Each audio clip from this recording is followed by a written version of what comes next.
Namaskaram. So let's talk about a introduction of the book Karma. Topic is unraveling karma and introduction. It happened on a certain day. Sankaran Pillai purchased a boat, a 40-foot ultra luxurious yacht, for $10 million. He decided to take his new Puerto Rican bride out on the ocean for a romantic cruise. On the way, misfortune struck. The yacht hit a rock and was wrecked. As the brand new boat sank into the ocean, Sankaran Pillai and his wife managed to extricate themselves. They swam. Namaskaram. So let's talk about introduction of the book Karma. Topic is unraveling karma and introduction. It happened on a certain day. Sankaran Pillai purchased a boat, a 40-foot ultra luxurious yacht, for $10 million. He decided to take his new Puerto Rican bride out on the ocean for a romantic cruise. On the way, misfortune struck. The yacht hit a rock and was wrecked. As the brand new boat sank into the ocean, Sankaran Pillai and his wife managed to extricate themselves. They swam for their lives and finally made their way to the shores of a nearby islet, a sandy silver of land floating in the middle of nowhere, completely devoid of vegetation. Sankaran Pillai and his wife had a few tins of canned food. They knew these would last them only a couple of days. They were in a fix. Unperturbed, Sankaran Pillai settled down in a yogic posture and assumed a serenely spiritual expression. His wife, however, was of a more volatile disposition. "We are marooned," she wept. "There is no human habitation in sight, no sign of any life here, no animals, no plants, nothing. What will we live on? How will we go out? What a terrible end to our dreams of marital bliss. What a terrible end to our lives." Sankaran Pillai continued to sit in his yogic postures unruffled. His wife was bewildered. "How can you sit like this? Don't you realize we are doomed? Can't you see we are going to die?"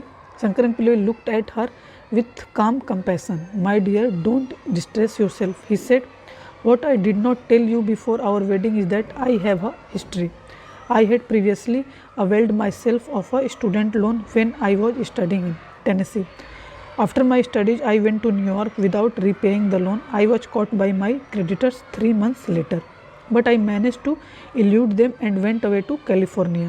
There I got myself a car. Since I got myself a car loan, I said, why settle for a small car? I decided to get myself a Rolls Royce with pure gold trimmings, and I took a $2 million loan to purchase the vehicle. Since I thought life would be somewhat difficult for me there, I took the car to Oregon. But they followed me there too.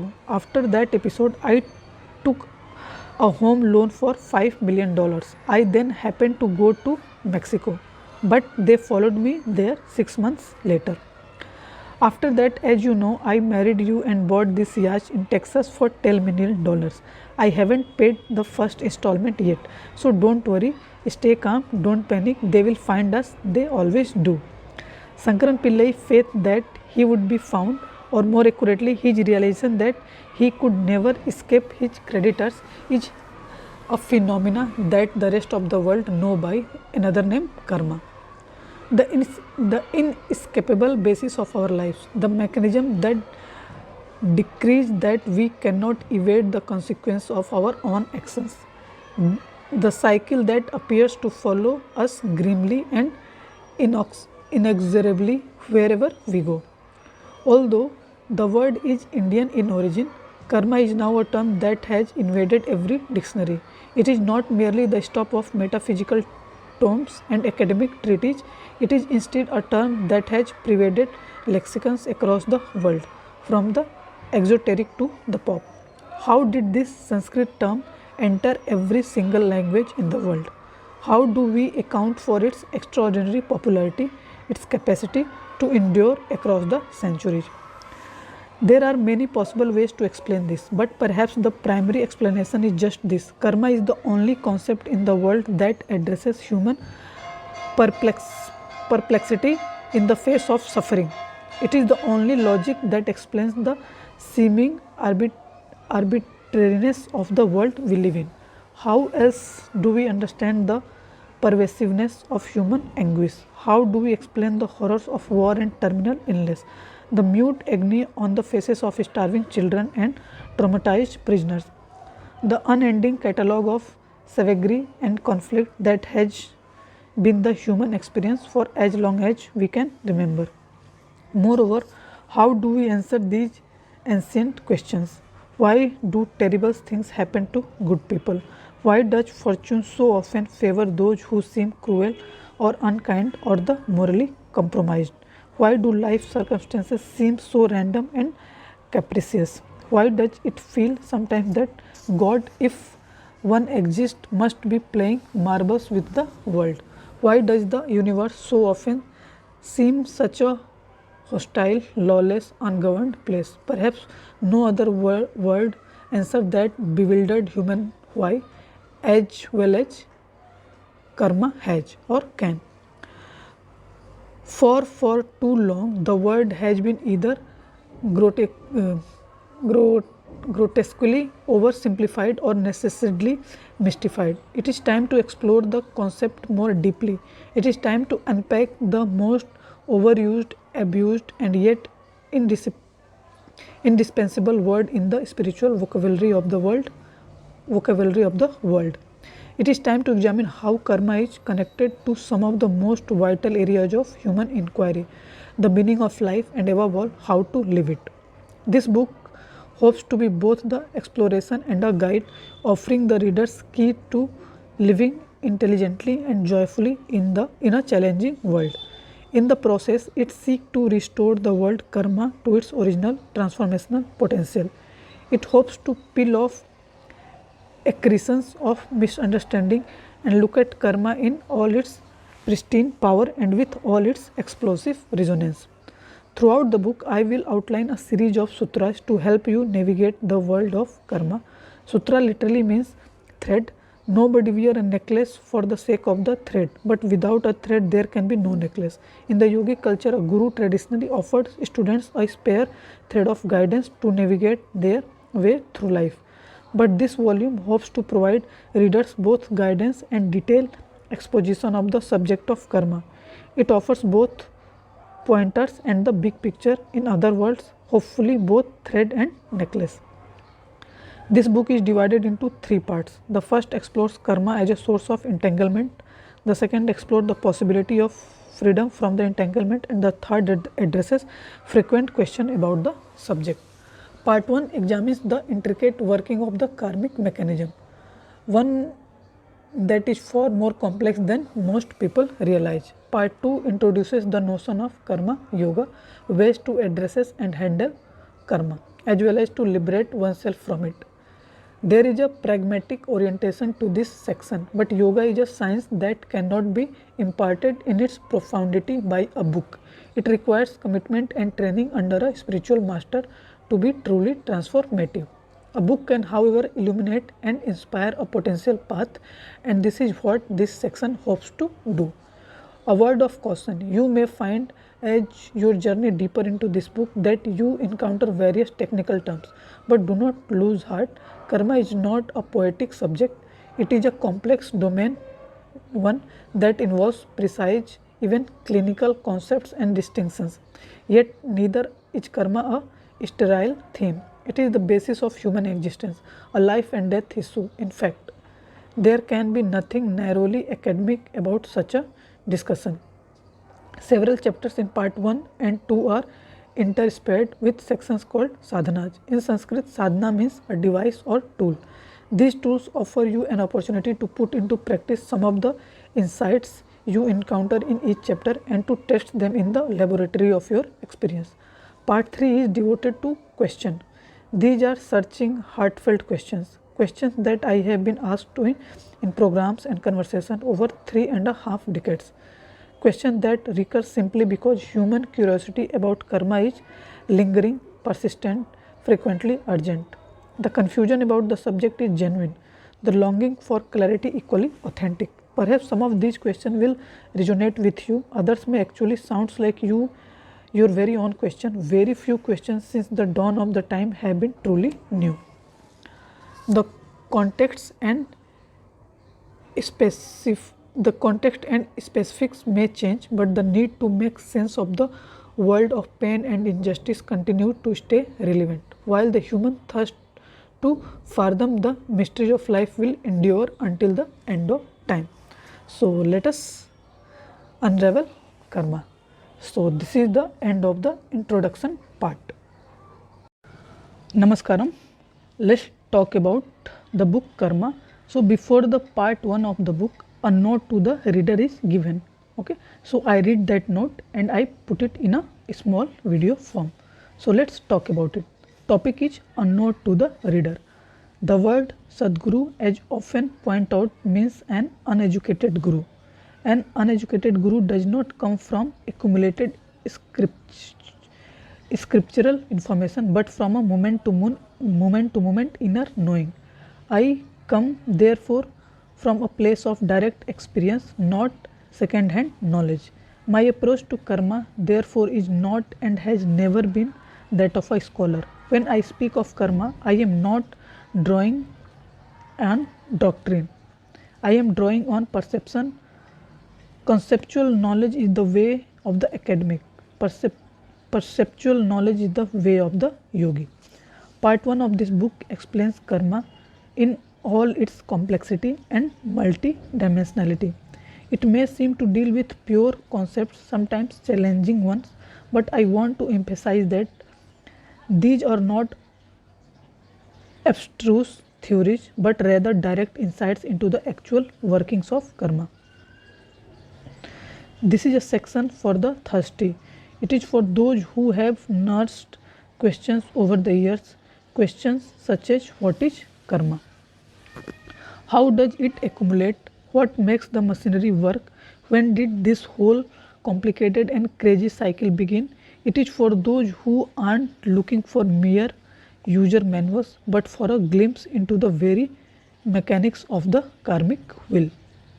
This section examines how the wheel comes into being and gains momentum.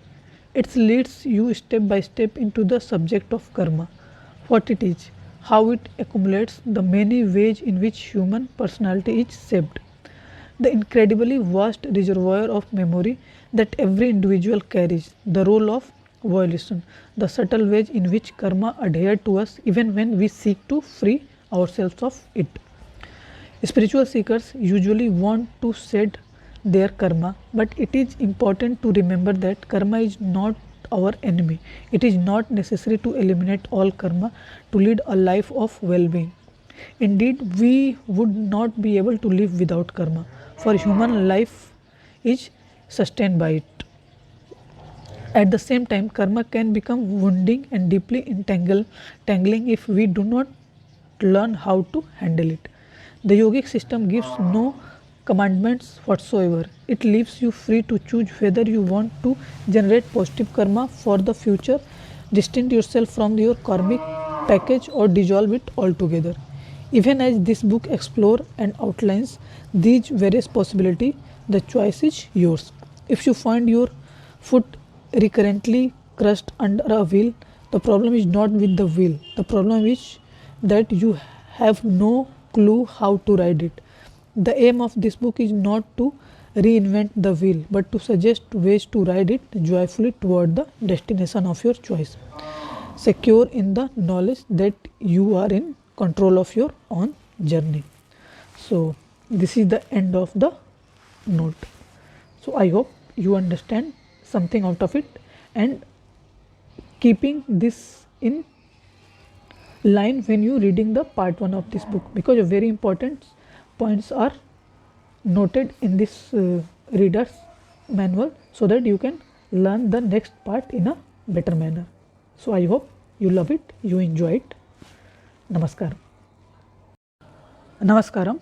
So let's talk about a note to the reader before we start the part 2 of this book called Karma. Let's start. Yoga, literally union, refers essentially to a science of transformation. If part 1 of this book focused on the building blocks of karma. Part 2 turns the spotlight on the technologies of transforming karma. It introduces you to the basis of karma yoga, the science of transforming memory into choice, passivity into dynamism, identity into possibility, sleepwalking into awakening. Human conditioning, as we have seen, runs deep on the levels of body, mind, and energy. Merely addressing karma on one level, the mental or physical, to the exclusion of the rest, for instance, will not work beyond a point. The swiftest and the most effective path to joy and freedom is to address karma on all three levels: the physical, the psychological, and the energetic. While part 1 address the what is karma, part 2 is for those who want to address the how.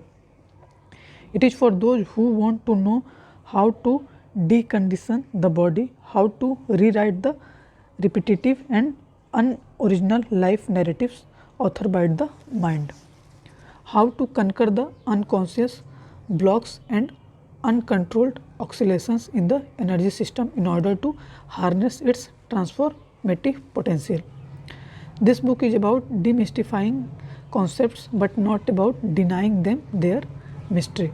It is about peeling away needless arcana, but it is not about oversimplifying complex truth. So, if the discussion around the energy section begins to seem exoteric in parts, let that not dishearten you. Think of it as a reminder of the complexity of the yogic science, a complexity that is within your grasp. Two, the deeper you delve into the subject. Karma yoga works in three ways. It is a means to generate good karma for oneself. It offers a way to distance oneself from the oppressive aspect of one's karmic inheritance, and it is a means of shedding karma and moving towards one's ultimate liberation from cyclical existence. All these three possibilities are available to the Karma Yoga, the committed practitioner of the alchemy of well-being. The approach here is more practical than in part 1. This explains the many sadhana segments you will encounter along the way. However, let me reiterate that yoga is too subtle and refined a system to be imparted in words alone. It is a system that requires trained teachers, a controlled environment, and a high level of discipline on the part of the student. This part of the book can never be a substitute for a yogic initiation. However, it does offer several possibilities for self-experiment that can get even the uninitiated started on a journey of freedom and discovery. So, this is the end of the note to the reader for second part. So, I hope you gain some perspective, some knowledge out of it, and imply this by reading your part 2 section. So, keep learning, keep growing. Namaskaram. Thank you. Now, let's talk about a note to the reader from the book Karma for part 3. This section is for those who have read the entire book but still have questions. Parts 1 and 2 provides, I believe, a comprehensive exposition of karma, but I have been a guru long enough to know that questions have a way of surfacing at a close of a long journey. This section is for those who have niggling doubts. It is also for those who wonder if parts 1 and 2 address the what and how the karma, part 3 address the buts and whys. The mind has its question, but how exactly does this thing? But what really does that mean? The heart has its own questions too. Why should this happen? Why is this so difficult to accept? These are not the question of nitpickers or the habitually suspicious. Karma is too closely related to human condition to ever be just a mind game. These are instead the question of genuine seekers, those who are still trying to absorb and internalize this material more deeply and fully. No question is really new. Human beings have grappled with variations of the same question since the beginning of time. So you might well find several of your own queries and misgivings addressed in the following pages. But if questions still linger after this section, this is alright too. This book seeks to whet your appetite, not satiate it for good. It seeks to explore karma, not to offer ready-made conclusions. If you find questions still churning within you at the close of this book, it means only that it is time for some yoga. For it in the laboratory of self-experiment that every question receives its own non-verbal answer, and that is the deepest invitation at the heart of this book, an invitation to turn from reader to seeker. So this is all about this section.